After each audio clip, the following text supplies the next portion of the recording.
Nebuchadnezzar என்கிற ஒருவன், அவன் அழைக்கப்பட்டவன் அல்ல, அவன் நீதிமானாக்கப்பட்டவன் கிடையாது, அவன் ரட்சிக்கப்பட்டவன் கிடையாது, ஒண்ணுமே கிடையாது. ஆனா அவன் திடீரென்று அவன் மேன்மை நின்று தள்ளப்பட்டு விழுந்து போனான். காரணம் என்னவென்றால் அவனுடைய பெருமை, அவனுடைய மேட்டிமை.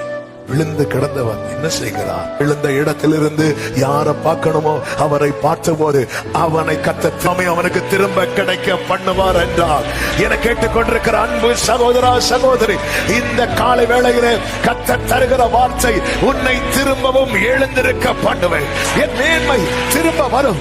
அவர்கள் அவரை நோக்கி பார்த்து பிரகாசம் அடைந்தனர். அந்த அவர்கள் யாருன்னா மீட்கப்பட்ட ஜனங்கள். ஆனா இந்த நேபுகாத்நேச்சர் யாருங்க?